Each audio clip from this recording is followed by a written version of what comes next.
Thank you all for joining us today. I'm Emily Zayden. I'm the director of the Craft in America Center here in Los Angeles. I'm so pleased to have this panel of speakers with us today. We have two of the artists from our current exhibition, Making Waves.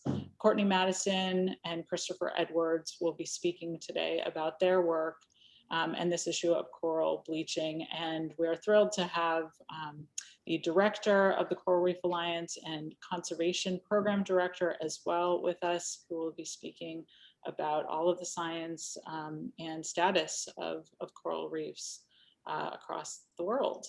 So thank you to all of you for being here.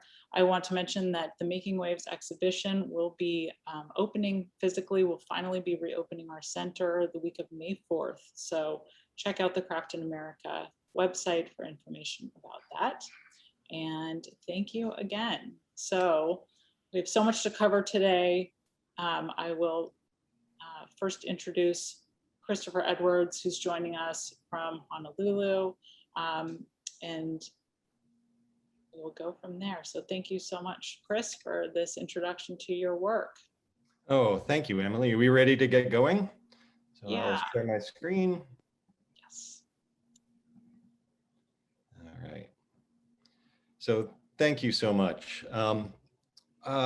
First, I just wanted to say mahalo to a few people. You know, huge thanks to Emily and Megan for their leadership in making this happen and for, you know, bringing together art and science for such an important issue. And I'd also like to shout out my thanks to Marianne Reed, Elizabeth, and Manoa Gallery for lending work to this exhibition, and to Tim Choi for his insistence. But before I begin, if anyone watching this is trypophobic, well, this is a warning. And if you don't know what that is and you're curious or feeling, I don't know, slightly nauseous, maybe we could bring that up in the Q&A after the presentation.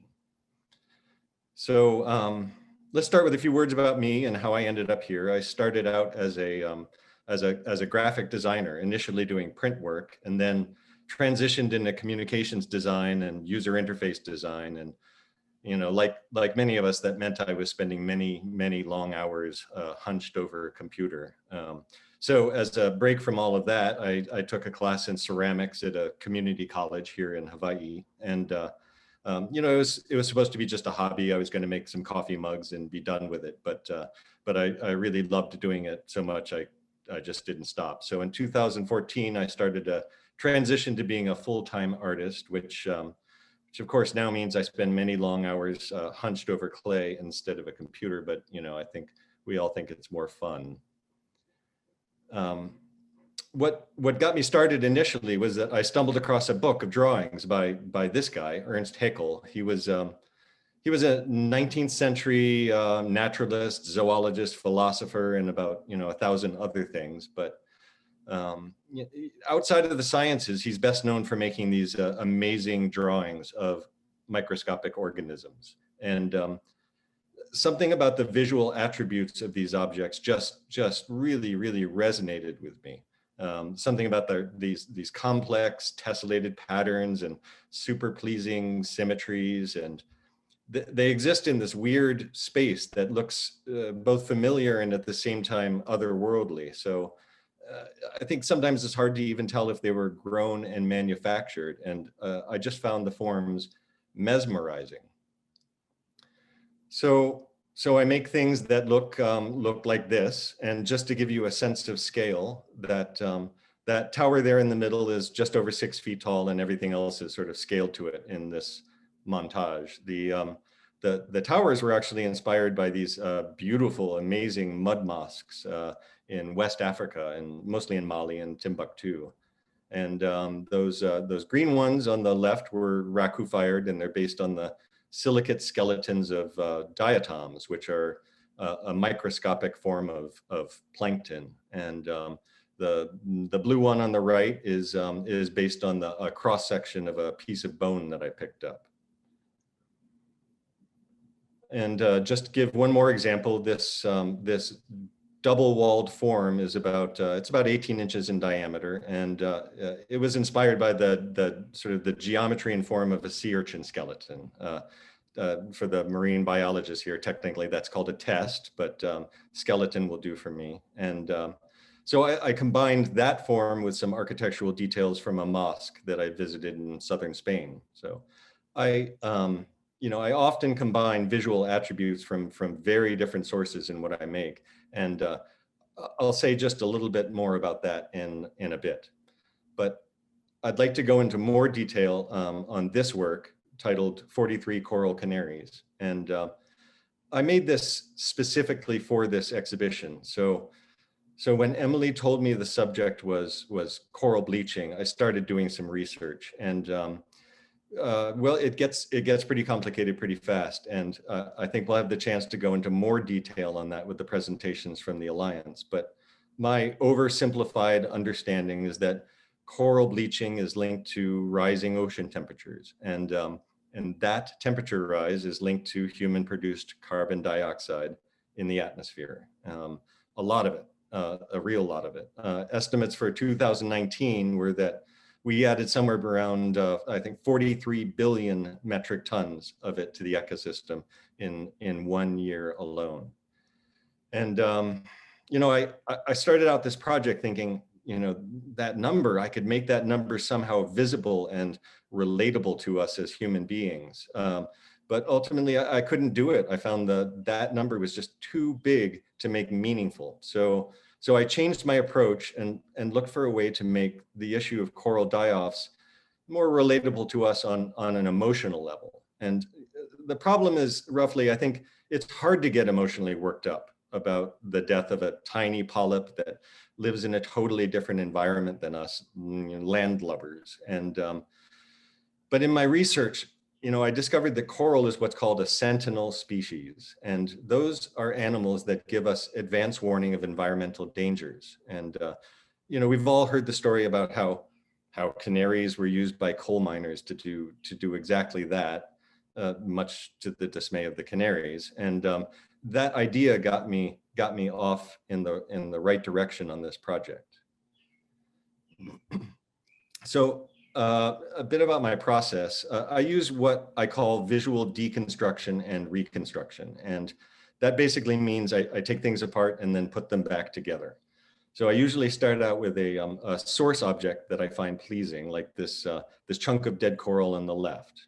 I'll then take out my magnifying glass and look at it very closely. And what I'm trying to do is isolate its key visual attributes. What makes that particular pattern or shape look the way it does. And then I'll usually do the same thing for a different source object, like the dead canary on the right. And then I'll try and blend parts of those key attributes together into a new object. My goal is to make something that I find powerful, but also something unique, something that I've never seen before. And this process actually helps me do that. So for this project, I started out by shaping some hollow bird forms out of clay. And to make the coral pattern, I use and this is a highly technical, so I hope you're sitting down, a sharpened wooden stick. So I generally make special tools for every project because I'm trying to solve a particular visual problem or recreate a specific pattern. And in this case, depending on how far you push the stick into the clay, it makes a different sized hole. And while all of the holes are roughly the same shape, no two will ever be exactly the same size. And because the tool pushes the clay around instead of removing it, it deforms the holes in just the right way. And all of those little wobbles and distortions, they give this pattern a feeling of growth, or what I like to call it gives it the breath of life. So I'll usually make a lot of prototypes, sketches in clay before I settle in the final form. And sketching on paper has never really worked for me. It just doesn't give me enough feedback on what's going on. So I sketch in clay, and I think I probably did over 20 sketches for this project, and working this way helps me refine the form, but also at the same time practice the execution so that my hands will know what to do without my brain getting in the way. Sketching in clay also, it doesn't waste paper, and the little bits can go right back into the bag and be used for the next project. So after I finally settled on the form, I went into production on these. I made 43 of them to represent the 43 billion tons of carbon dioxide that I mentioned before. And so, each one I made slightly different because I wanted them to be seen and related to as individuals. And then to finish them, I rubbed on an iron oxide into the pattern, which gives it that sort of time-worn look of dead coral, and then sprayed on a bit of matte glaze to mimic calcification. And I generally get the visual form of a thing working. I get it. I try and get it resolved completely in the clay stage. So after that, I try pretty hard not to screw it up and just use finishes that just enhance what's already there.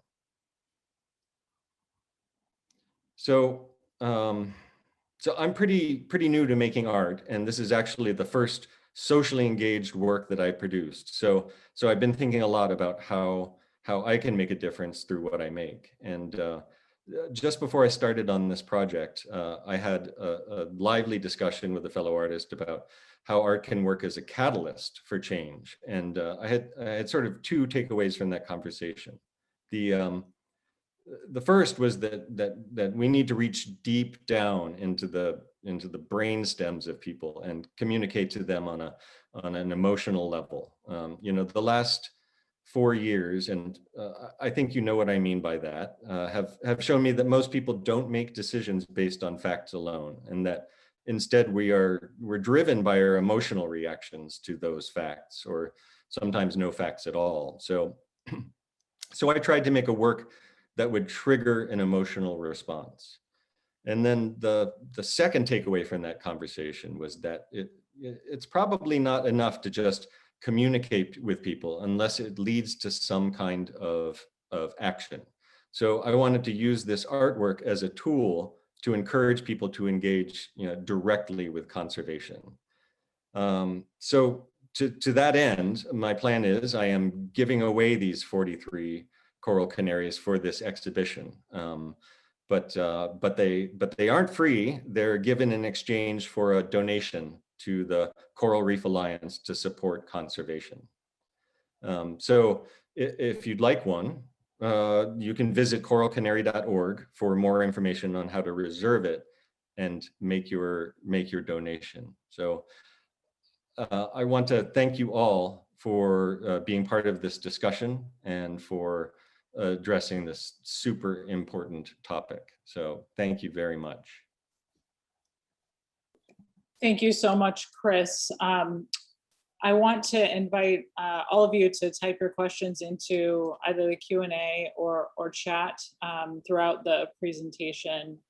So feel free, if you have questions for Chris now, to put those in there, and then I will pose them to him. And then we will have a discussion between all the panelists at the end of this event. But just to start, and thank you, that was excellent, Chris. I'm curious how being in Hawaii has impacted your perspective, and moving there, how that shifted your view, your approach to art. Oh, well, this is one of the most beautiful places on the planet, and it's sort of overwhelming, and partly because of the tropical climate, we're out in it, I think, more than most people. So it's almost inescapable, the power of nature over your soul here. I mean, we're surrounded by 2,500 miles of ocean in any direction. So we're one of the most isolated places on the planet, and there's almost no way you can ignore that and not have it be a part of the work you do. But on the flip side, this is this is a very, it's a small island, and it's a very, very delicate ecosystem. And many people don't realize it, but Hawaii is considered the extinction capital of the world. Although we have a very high number of endemic species, because of the fragility of the ecosystem, they have not fared as well. Interestingly, the marine environment has fared much better than the terrestrial environment, partly because we haven't had the chance to mess with it too much. So it impacts you on both levels. It makes you more aware of the issue and is inspiring in so many ways. What you're doing in terms of donating proceeds to the Coral Reef Alliance with this project, which is, wonderful. First of all, you're very interested in other aspects of making your practice a model for eco-responsibility. Can you talk just a little bit about some of those examples of what you're doing? Yeah, well, I am, I'm working towards that in terms of, this is the first piece that I've done that is, intentionally socially engaged. And I want to point out that I'm not, there's a slight difference. I'm not donating the proceeds. I'm asking people to go and donate themselves, which I think is a key difference. And I think one of the things we all need to do is engage in conservation. And any way will do. That can be money and that can be time. I do a lot of volunteering for different conservation organizations here in Hawaii. And there's no better way to connect your soul to the issue and to get out there and make a difference than to directly engage. A couple other things I do there, besides all of the things that we should be doing to reduce our carbon footprint, I think all artists should purchase carbon offsets for the work that they do. And carbon offsets are it's kind of a contested issue, but personally on this issue, I think anything and everything that we do can help. So it's not like one solution is better than another, but carbon offsets are an easy thing to do. So we should do that, start there, and then work on making our practices greener through using renewable energy and being conscious of how we're working. Absolutely, yeah. Everybody needs the starting point. So yeah, well, thank you so much. So we'll talk more in just a couple of moments. Next, we will hear from Courtney Madison about her work. Courtney, joining us from Los Angeles. Hi. Hi, everyone. Hi, Emily. Welcome. Thanks so much for having me. I will pull up my screen and just dive right in. So I, like Chris, I'm also a ceramic sculptor. I create large-scale ceramic sculptural installations that are inspired by the fragile beauty of coral reefs and also highlight the human-caused threats that they face. And I particularly focus on coral bleaching. I'm based in Los Angeles. I'm sitting in my studio right now, and I believe that art has a really immense power to kind of make us focus on the importance and the beauty of different ecosystems, and especially coral reefs. And I want to kind of bring them above the surface and into view for people to pay attention to. So I feel really fortunate that I've had the opportunity to explore a lot of really healthy coral reefs around the world. There are still some healthy coral reefs out there, especially in a region called the Coral Triangle, which includes the waters surrounding Indonesia, which is a place that I've focused on a lot in the last few years. And coral reefs have always captivated my imagination. I find them really sculptural, just so kind of alien and beautiful and exotic. And it's sort of like an endless muse for my work.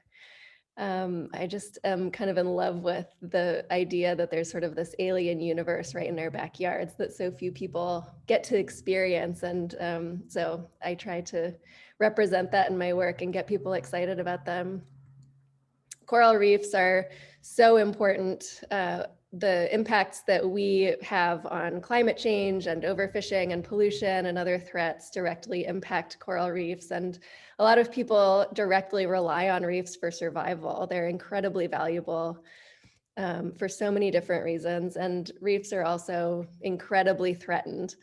Coral bleaching is kind of the most well-known example of probably one of the best well-known examples of climate change, really. It's a way that we can visualize climate change. And corals are so sensitive to the changes in temperature that are happening that like a sudden change in temperature can cause them to lose the symbiotic algae that live inside their tissues and really give them an important food source. And in addition to giving them color. So the corals, when they lose their symbionts, essentially start to starve and become really susceptible to disease. I think knowing that and feeling that connection to reefs has made me want to protect them. And I think in general, we protect what we care about and we care about what we know and understand.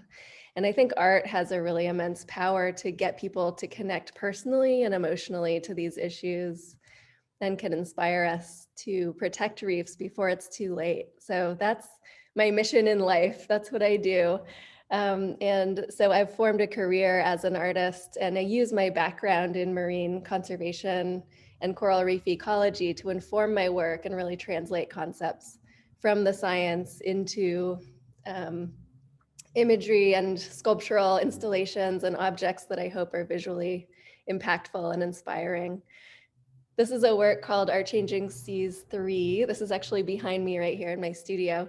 This is the first work that I created that has sort of a motif of swirling, floating motion. I like the idea of tossing coral reefs up into the air off the sea floor and have them kind of floating through space, because the idea that the future of coral reefs is up in the air, I think is a powerful one, and their future is really in our hands.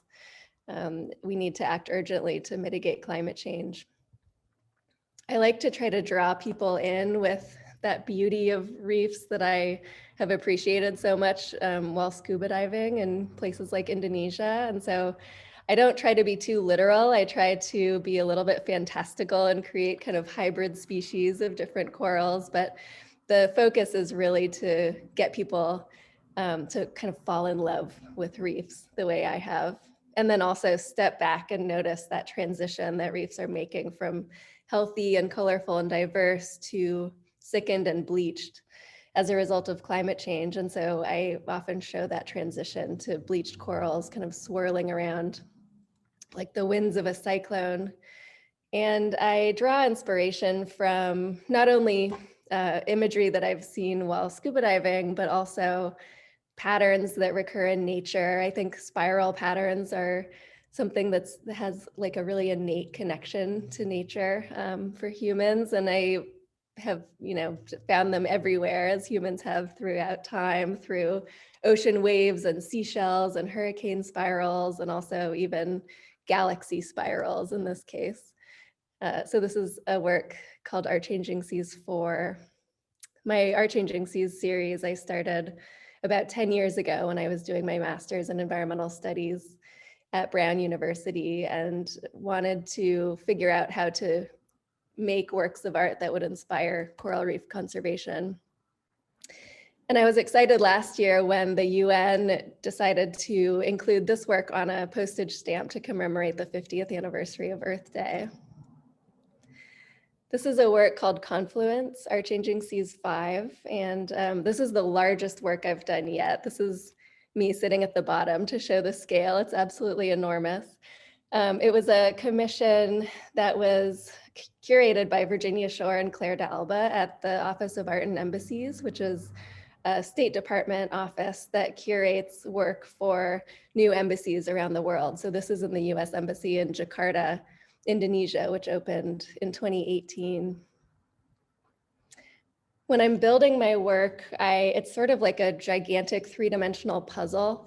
It's really important to me that the medium of my work be ceramic because I think that the fragility of ceramic has an interesting parallel to the fragility of coral reef organisms in the wild. If you handle them in the wild, you can kill corals really easily. And I think mishandling my work can break it easily as well. And so you can imagine how delicate porcelain anemone tentacles are, for example. But there's also kind of a chemical parallel because calcium carbonate, which is the compound that corals precipitate to sculpt the reef and build their skeletons, is actually also a common ingredient in some of the glazes that I use. When I'm building my work, I use really simple tools, kind of like Chris was saying. I use simple tools like chopsticks and paintbrushes, and sometimes I create new tools to create different textures. It's really interesting because I think the beauty of coral reefs really lies in their diversity. So I focus a lot on creating lots of different textures and putting them all together, and use inspiration from the coral taxonomy work that I've done in my past. This is the lower half of Confluence when I was working on it in my studio here. My studio floor isn't large enough to fit the entire installation. So when I was creating that one, I had to create it in 2 different phases. So this is the lower half in progress. And you can see the lines on the floor. Those are all measured out. So when I'm creating a new work, I'll sketch it and figure out all the measurements where every single piece is going to go before I ever start building. So even though my work looks really organic, it's really, really meticulously planned out. In this case, we had an amazing team of art handlers that packed up the work and shipped it to Indonesia. And then the Office of Art and Embassies sent a great install team to help me put it up on the wall in the embassy. And we got to kind of geek out on scissor lifts and all of that. That was a lot of fun. I love the installation process. And this is a detail shot from that work. This is another work called Malum Geminos, which means evil twins in Latin. It's sort of a play on the idea that coral bleaching and ocean acidification are kind of like equally evil twins, which is a quote that I heard from Dr. Jane Lubchenco, who was the administrator of NOAA when I was in graduate school. And I think it's really interesting. She also says that ocean acidification is kind of like osteoporosis in the sea. So when I was creating this work, I was thinking a lot about how corals are bleaching and simultaneously kind of eroding and having trouble precipitating their skeletons. This was a work that I created for a show at the Florence Griswold Museum in Old Lyme, Connecticut, and it's going to be touring next summer to the Brandywine River Museum of Art in Pennsylvania. And this is a shot of me building some of the work for that exhibition in my studio in Los Angeles. I do a lot of my work alone, and I often feel like a coral, I say, because I sort of meticulously sit there and sculpt these tiny little intricate pieces that eventually grow into these gigantic projects. And so in that way, I sort of feel like a coral.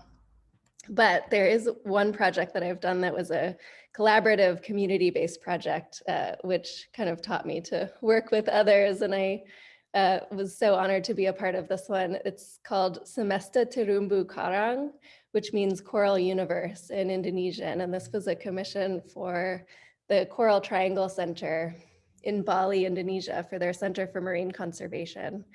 So this was a project that I designed, and I kind of led the artistic team. And then we actually got volunteers and marine scientists and artists from Indonesia and visiting Bali to be involved in the creation. And we ended up having over 300 people involved in the creation of this work. So that was a really fun way to get more people involved. And it was a community-based project. There was a ceramics factory in Bali that actually contributed some resources. So this is when I was picking out glazes. So we had a lot of community support and industry support, and got some local artists to help install the work over the course of about 12 days. This was also back in 2018. And this work has been a really great kind of communication tool. And I think that's another thing that art can do. This is a press conference that the ambassador for the US to Indonesia and I did back during the Our Ocean conference for CNN Indonesia. But I also have done a series of workshops, and I did a cultural exchange with the State Department in 2019, where I went around to different high schools and universities and did workshops where individuals could all create their own little coral assemblage. And then that was a great way to kind of start conversations about how important coral reefs are and how threatened they are. This was at a high school in Alor, Indonesia, during that cultural exchange. So anyway, I think that those two sides of my art practice are kind of a fun way to get people excited about reefs. And I hope that my work inspires people to want to learn more about how reefs are important to them and act to protect them while we still can. So I'm happy to answer a few questions if you want. Thank you so much, Courtney. Just absolutely stunning. Yes, again, feel free to type your questions in the Q&A or chat. So scale is obviously very critical to your work. And how do you see that as far as the message behind it? It's very immersive. Yeah. Often. That's a good question. I think scale is something that can be really impressive. I think at first I started making really gigantic work because I just wanted to get people's attention. I wanted to kind of grab people and shake them and go, this is important. And over time, I've kind of come to understand that a little bit differently. I think as a ceramic artist, creating really gigantic work is really challenging. And so conceptually, part of that, every piece is handmade. Like I want people to understand how important coral reefs are to me and understand how, or become curious about how reefs are important to them. And so I think the fact that all my work is handmade really intricately in this really meticulous process, and then it can span such a large space, will hopefully make people realize the importance and the fragility of reefs. Yeah, absolutely. And to some extent, they're sort of more permanent records of that might endure longer than some of this habitat. So it's pretty amazing. And then just one last question before we move on to the Coral Reef Alliance. But in terms of sequence and where you start, do you start with, an individual shape, pattern, form, and then build from that? Or do you picture the whole overview and work down from that? Where do you begin? It kind of depends. When I'm making one of my large swirling wall relief pieces, I usually come up with kind of the pattern first, and I'll sketch it by hand and create some kind of gigantic swirly something. And then I have to figure out kind of how to create the individual components that would actually create that sense of motion and achieve what I've drawn. So I go through this like really meticulous multi-stage design process, and I really do. I put it into Photoshop and I measure exactly where every single piece of hardware is going to go on the wall before I ever start building. And then I usually will start building from the middle, or the eye of the storm, if you will, outwards, and go from there. Makes sense. Okay, great. Well, we'll chat more in a couple of moments. Thank you so much. So I would like to introduce Madhavi Colton from the Coral Reef Alliance, who is the executive director and is going to be giving us the deep insight into science and status. Thank you so much for being here. Thank you. Well, thank you so much, Emily, for having me today. And wow, what incredible art and what an amazing way to bring the beauty of coral reefs to life. This has been really such a pleasure to hear from Chris and Courtney.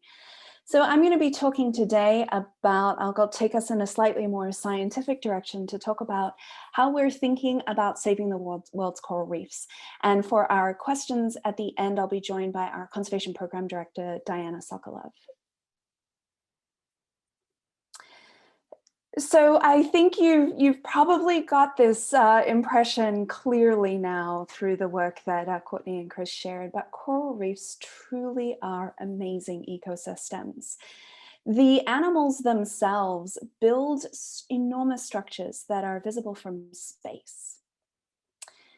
About 25% of all marine life depends on coral reefs at some stage during its life cycle, even though coral reefs occupy just 0.1% of the ocean floor. So these are incredibly diverse ecosystems. Some scientists think they're more diverse than rainforests.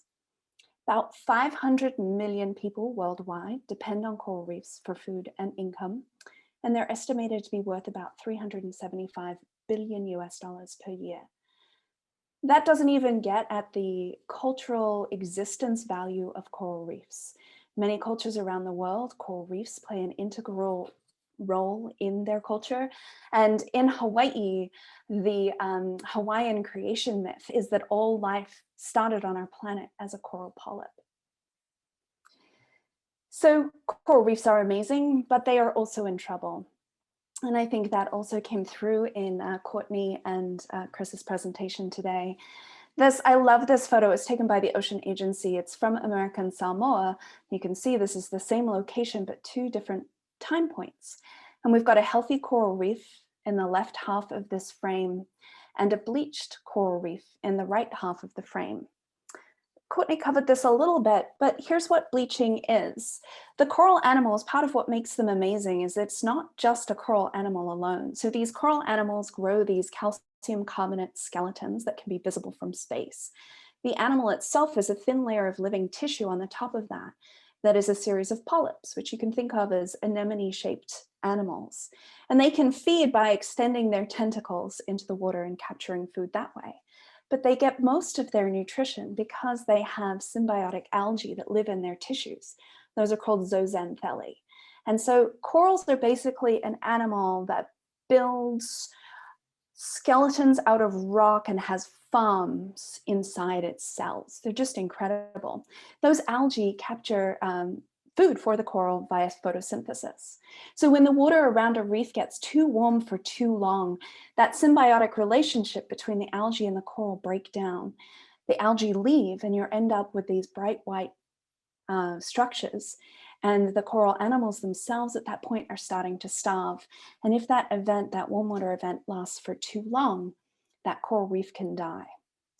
So here we've got a transition from a healthy reef in December, a bleached reef in February, and a reef that is now covered with algae and is dead come August. So Chris covered this at a global scale. What's really driving a lot of the declines in coral reefs around the world is rising temperatures associated directly resulting from carbon emissions. This is one of the effects of global climate change. There are also things that are happening at local scales, and there are interactions between threats at local scales and what's happening at a global scale. So at local scales, we get a lot of land-based pollution that negatively impacts coral reefs. That can be sediment, either running off through storm pollution, storm runoff, or from rivers. In a lot of places around the world, wastewater is either poorly treated or not treated at all. And so one of the ways to think about a coral reef is it is a battleground where everyone is fighting over space. And there are really two main armies at war here. There's the coral animals, and then there's fleshy macroalgae, which are like little short algae that are directly competing with the corals for space. And so what happens when we dump nutrients into the marine environment is we're basically giving food to the macroalgal side of the army. The other key local threat is overfishing, particularly of herbivorous species. So those are the species that eat those macroalgae. And when we overfish, when we take that out, we're basically taking soldiers out of the coral army. And then what's further interesting is you get interactions between these local stresses and global climate change, where if you have a reef that's really stressed out, so it's got a lot of murky water, a lot of nutrients in that water, and then you're overfishing, when a bleaching event happens, that reef is much less likely to be able to recover. And the best analogy here is our own bodies. If we get a cold or the flu, if we don't rest, drink a lot of fluids, eat a lot of soup, as my mother likes to say, then we're much less likely to get better again. And in fact, we can continue to get sicker. It's the same for coral reefs. So things around the world are looking bad for coral reefs. I think estimates are we've lost about 27% of our reefs already, and that most of the world's coral reefs will be threatened by the middle of this century. But I'm here also to talk about hope. There is actually hope for coral reefs. And this hope isn't based on wishful thinking. This hope is based on scientific research. So for the last 5 years, I've been working with a number of academic researchers at some of the world's leading institutions to look at whether evolutionary processes can help rescue reefs from the effects of climate change. Or put another way, can the coral animals themselves evolve rapidly to tolerate warmer temperatures? And the research that we've been leading over these 5 years uses very complex mathematical models. I wish they were models in clay. That sounds far more beautiful, but these are purely mathematical models. And the results from that work show that evolution can help rescue reefs from the effects of climate change. And in fact, a lot of the doom and gloom predictions about coral reefs fail to take that evolutionary response into account. The second finding is that we need to reduce local stresses if we want those evolutionary factors to be able to act in these systems. You can return to my analogy about the human body getting a cold. We need to keep that reef as healthy as possible if we want it to be able to respond evolutionarily to rising temperatures. And the final thing we found is that we need to protect a diversity of reef types in different environmental conditions. The way that I think about this is that those different individuals living in different environmental conditions, those different types of reefs, those different species within the reefs, they're all different solutions to the problem of living in a watery environment that is heating up rapidly. And we want to keep as many options healthy as possible, because that diversity is the raw fuel that drives evolution. So at the Coral Reef Alliance, our mission is to save the world's coral reefs. We were established in 1994 by a group of divers who were concerned at what they were seeing happen on coral reefs around the world, even back then. We are headquartered in Oakland, California, and we work with communities around the world to create the conditions that allow coral reefs to adapt and cope with the effects of climate change. And so what we do is we work at multiple scales. We work at local scales because that's the correct scale to work to reduce a local stressor. We work with the communities that rely with and interact with these coral reef resources every day to create the conditions that allow the communities and the wildlife both to benefit from that conservation action through time. But that local scale isn't the right scale to think about for evolution. We need bigger scales to think about for evolution.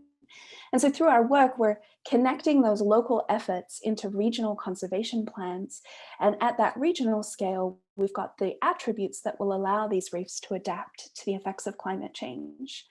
But as I've already mentioned, we are short on time here. The window for change is narrowing rapidly. So at the Coral Reef Alliance, we also work globally to build partnerships and alliances so that these ideas, the results from this research, what we've learned, can be shared as broadly as possible. Because no single individual or organization is going to save the world's coral reefs. It really does require collaborative global action. So what I thought I would do is give a quick snapshot, a quick example from our work of how we approach things at local, regional, and global scales. So at a local scale, what I'm going to be talking about is sedimentation. And you can see a photo here from Maui in the bottom left of a brown water day, which is exactly what it sounds like. It's when there's so much runoff from land that the ocean actually turns brown. And what you see in the larger picture is what happens when that sediment actually lands on reefs. It smothers the coral reefs. They can't extend their polyps to feed. There's no sunlight getting through to the algae to help them photosynthesize, to produce energy. They're really just starting to die at that point. So what are we doing to fix this? I took this photo a few years ago. This is in West Maui. If you were to continue down the hill, you'd end up roughly in Lahaina, if you know where that is. And I love this photo because it shows the connection between land and water. You can see this typical red Maui dirt, and you see that blue ocean, and you know the two of them are connected. So this land here is abandoned agricultural land, and the ground itself is hard packed dirt with a nice fine layer of very fine sediment on top of it. And when it rains in the system, the rain doesn't sink into the ground, it rushes across it, grabs sediment, takes it into stream gulches. And old agricultural practices were actually to push sediment into the stream gulch. And so there's legacy deposits in these stream gulches. And as the water tears down there, it picks up more and more sediment and dumps that on the coral reefs down at the bottom of this photo. So what are we doing to address this? Well, at the Coral Reef Alliance, we are reforesting this abandoned agricultural land, and we're doing it with an army of volunteers. We have volunteers come out and actually help decommission roads, so we're closing roads off. We're using a variety of different techniques to capture sediment before it flows into the ocean, as well as to capture sediment to create a planting medium so that these native plants' roots can actually get going. We're also using our volunteers over this past year through COVID. People have been growing, taking seed kits, growing seeds up at home so that we can replant them as conditions allow.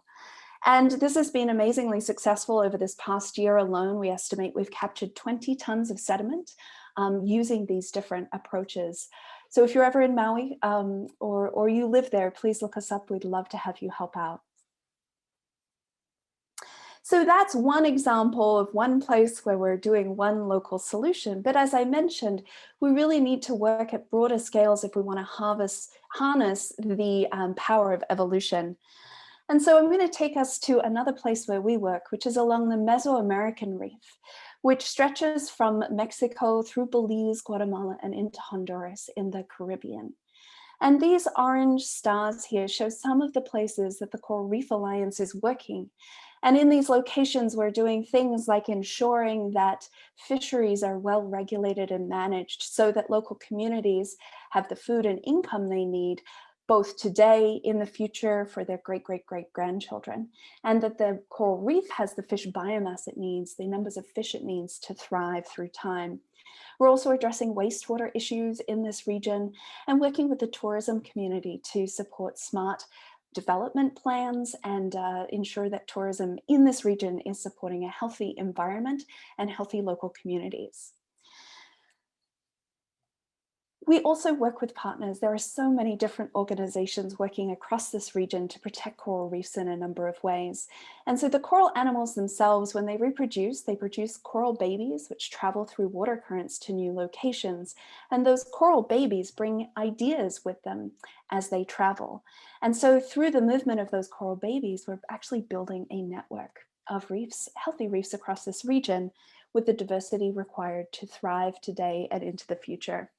And so that's really what we're doing at the Coral Reef Alliance, is building these adaptation networks.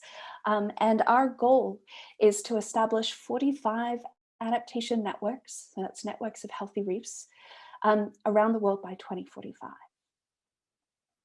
So one of the questions we get most often is, what can I do to help? And you've heard some things from Chris and Courtney already. Definitely living sustainably makes a huge difference. So that's reducing your carbon footprint, being a smart consumer, and then petitioning government at various scales, local, global, local, federal, to really take action against emissions. Travel sustainably. Travel is starting up again. When you do travel, support local businesses, take your own water bottle, use reef safe sunscreen. And then the other way that you can give is volunteer. So visit if you're going to be on Maui, you can go to coral.org/Maui to learn more about our volunteer events. And also you can donate your money. We are currently running Coral's Spring Appeal. And so if you'd like to donate, that is particularly helpful right now. If you want to learn more and sign up for our newsletter, please visit our website, coral.org/Earth Day. We'll keep you up to date. We send out a monthly e-newsletter, which lets you know what's going on. So thank you so much, and I'm happy to take any questions. Thank you so much. And hello, Diana, as well. Question just to start, and I think we have a couple that are popping up. Invite all of the attendees to type out any questions for any of our panelists who will be joining us in a moment all together. In terms of the status, is it possible to reverse the die-off, or is it just preserving coral as is from this point on? Yeah, so I think that question has to do with bleaching, perhaps. Is it possible for corals to recover from bleaching? Exactly. It is possible for corals to recover from bleaching, and this is where those local stresses really play a role. If we can control those local stresses, then the corals can actually reacquire those algae and get healthy again. Excellent. This is a question possibly for all of you to some extent from Sarah Logan. She's interested in the intersection of art-based research with science and field research, and during research projects, whether artists can be brought in on the teams to add a perspective to the research. What are your thoughts? Diana, you want to take that one? Well, I'd love to. Yeah, absolutely. I mean, I think artists can provide inspiration, as our other panelists have done and other artists around the world have done. I'm proud to say Madhavi and I saw your installation, Courtney, at the Our Oceans conference at the Coral Triangle Center. Yeah. And it was incredibly inspirational and really spurs people to action. It does provide, as Chris said, that soul emotional connection to the work. And I think a lot of the ways that we can make that connection happen is through the beauty and the diversity that coral reefs present to folks, and also inspiring them, telling a story. A lot of times people really do relate to the stories that they hear, whether they saw something beautiful under the water or they saw a fisher feed their families, that they got the fish from the coral reefs. Whatever those stories are, artists are the messengers of those stories and are wonderful messengers of those stories, and can capture that I guess that extra special magic that coral reefs can present to the world. Yeah, I think when you mentioned, Chris, the idea of people relating to a polyp and having a difficult time with that, and that art maybe can be that bridge, that I think is a really important point. Yeah, go ahead. Yeah, well, I don't know if anybody was able to watch the previous presentation you had from Dr. Moore, Captain Moore, but I loved how he focused on how important it was to preach, to get the message out, to preach to the choir. And I also want to point out, I love Courtney's comment that she wanted to bring the reefs above the water so that they became visible.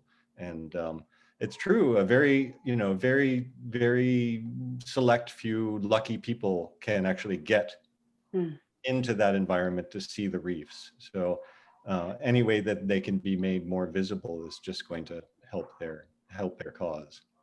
Yeah. On that front, and I think it's about the power of art to communicate these issues. What's your sense of what the awareness level is at this point, and what needs to be done on that front. This Diana or Madhavi. Yeah, I'm happy to start. Madhavi, please as well. I think the awareness level has gone up quite a bit. You know, if you think about these days that we've spent at home thinking about these issues and listening to the media and having just time to reflect as we never have had in the past. And I do believe, and I have seen the interest go up. And I think that when you can create this soul connection and provide a message of hope that yes, coral reefs can come back. We are able to save them. We still can. That message of hope really resonates, especially when you're during times when you are not feeling like there's that much hope around. So that feels really good. And I feel incredibly grateful to be able to have that message for folks. What do other folks think? Yeah, I would completely agree with that, Diana. I think it's so powerful to have hope, a hopeful message for people, because doom and gloom isn't going to inspire anyone to do anything. They're just going to turn it off or feel guilty and then feel hopeless. And you have to know that there are solutions. There are things you can do to actually make a difference, and you can vote, and where you spend your money and how you use energy. There are so many things that we do each day that make a difference and can help protect coral reefs. So I think hope is in all capital letters here. It's really important. I also loved the point that there are relatively few people who get to experience these reefs, to see them. We had a great conversation just last year with a fisherman in Mexico who was a fisherman for a long time and transitioned to his boat to being a dive boat. And he was taking divers out. He's never really got in the water. And then through a training we did, he learned that the coral reef isn't rock, it's actually alive. And so here's someone who kind of lives and works in this environment and still doesn't have that experience of it. And so I think through this art that you're doing, you know, Christopher and Courtney, you're really bringing this to life and making it real for people. And if you combine that visual inspiration with, you know, from my perspective as a scientist, that science-based hope, then, you know, maybe we can inspire the global action that is required to save coral reefs, because it really does require all of us. This problem is huge. And so let's all figure out how we can be part of that solution. Thank you. Yes. Is it possible to give people a sense of what they can do immediately that is the most critical? You know, is step one, if you're able, financially supporting organizations? Is it, you know, looking into what legislation is out there wherever you are? Where do you begin? It can be overwhelming. Yeah, it is really overwhelming, and we appreciate that a ton. Certainly, we've got some information on our website that you can look at after this call. Some of the things that you can do if you are privileged to be in the water and traveling, you know, wear a rash guard, which is just a shirt that can protect you from the reefs and protect the reefs from you. And so that's also incredibly important. Wear reef safe sunscreen is a huge thing you can do. Thankfully, Hawaii has become the first state to officially ban all sunscreens containing chemicals detrimental to reefs. So congratulations to Hawaii. This law went into effect in January. And but really read the ingredients list in your sunscreen. If you can't pronounce it, it's probably not good for you or the reefs. And so use mineral-based sunscreen. Do support legislation if you can. Speak up if you can. Certainly donate money if you are privileged to have the ability to do that. Absolutely. Support artists like Courtney and Christopher, who are thinking about these issues as well. Eat a climate-friendly diet, travel sustainably. Those are just things that everybody can do and are definitely in reach. Excellent, thank you. Along those lines, Rebecca McNamara is asking if you can talk about the colors of corals, and that some of the healthy photos even look a little brown and dull. And we associate coral with rainbow-like bright hues. So other than white, bleached corals, how do colors relate to coral health? I wonder, Courtney, I feel like you probably have a really fascinating answer to that with your artist and coral reef ecologist background. I think about this a lot.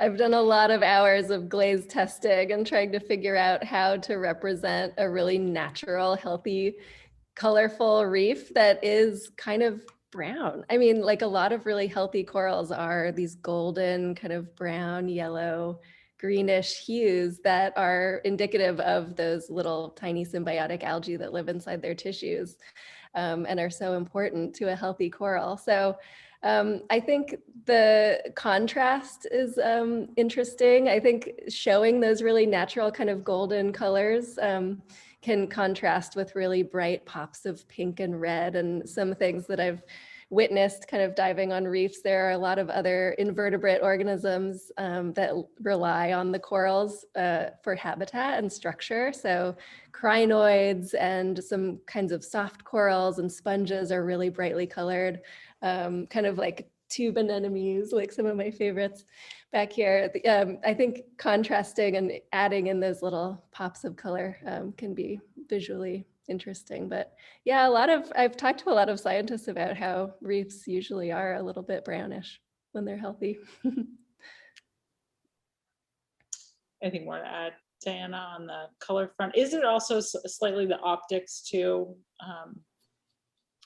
Yeah, I was going to mention that, you know, as you dive down, you lose different wavelengths through the water column. And so if you're diving and you have a flashlight, you're able to see more of the vibrant reds, which are just going to look brown to the naked eye. And there's some phenomenal photos, particularly of the soft corals in Fiji. When those photos have been lit correctly, like the colors there can be so vibrant. But yeah, a lot of it is this kind of behind me, this kind of like browny, yellowy, goldy colors. Great. We have time for another question or two. We're a little bit over, but do we need to limit snorkeling to protect reefs? Is the tourism industry important for raising awareness? How can that play a part? Yeah, I can start, and others certainly should add their thoughts. The tourism industry is incredibly important for coral reefs and for communities who depend on coral reefs.